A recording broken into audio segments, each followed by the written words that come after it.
All right, Grace, I know from a team perspective, maybe not how you all were hoping that the season would end, but for you in particular, it was a really spectacular season. Now that you've kind of had time to let it all soak in, what can you say about what this season meant to you and to the team? Yeah, I think as I look back almost like a year ago heading into the pandemic, playing this season was definitely up in the air. And so when I heard that we were going to have the opportunity to actually play, regardless of what it looked like, fans in the stands or whatnot, I wanted to make it a memorable one for me. Hopefully, I wish I went better for our team, but at the end of the day, there's a lot of positives to take out of it. I know you are a team first girl, especially being a senior captain, but I am going to put you on the spot and single out how amazing your season was personally. You're taking home All-American honors, and you were announced as a finalist for the Patty Kazmaier Award. How proud are you of what you were able to accomplish this year? I mean, like you mentioned, I not want to really talk about myself too often, but looking back on this year, there's definitely a lot of learning opportunities and things that I take that heading into the season I wasn't quite sure about, but I've definitely made it it was a successful one for me.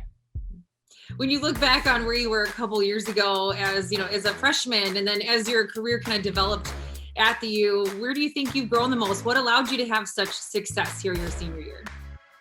So ever since I got on campus, I would say I was definitely more of an offensive forward. I mean, I still am, but I think my coaches have really instilled in making myself a more overall 200-foot game. So I've continuing to work on that and just continuing to work on getting to the net more and not just relying on shots from far out to go in, because the stats don't lie in the sense that once you get closer to the net, more good things happen.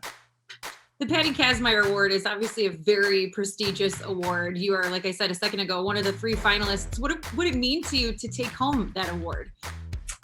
I mean, it would be super special. Aaron and Daryl are also very good people, so I know it's at the end of the day, I don't know exactly what it comes down to for the votes, but it's just super special to be in contention and be named along with them.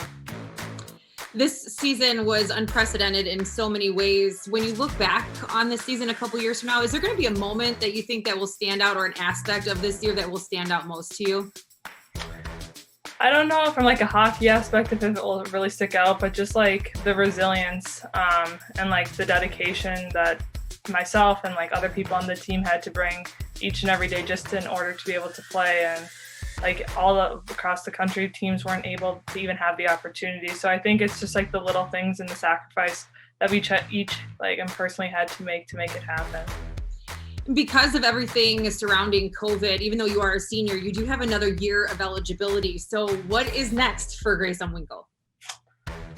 So heading into this week and a few in the next few months, there's a few USA hockey camps that will essentially pick the team for the 2022 Olympics. So hopefully I'm in contention for that. Otherwise, I do, like you mentioned, have the opportunity for another year with Minnesota, which would be special because my little sister's coming in as a freshman. So, I mean, it's a win-win situation regardless of what happens, but that's kind of what I'm looking forward to right now. Well, we wish you the best of luck. The award, the Patty Kazmaier Award, will be announced on Saturday, the 27th. We are crossing our fingers for you, wishing you the best of luck, and regardless, congratulations really on a spectacular year. Thank you so much. I appreciate it.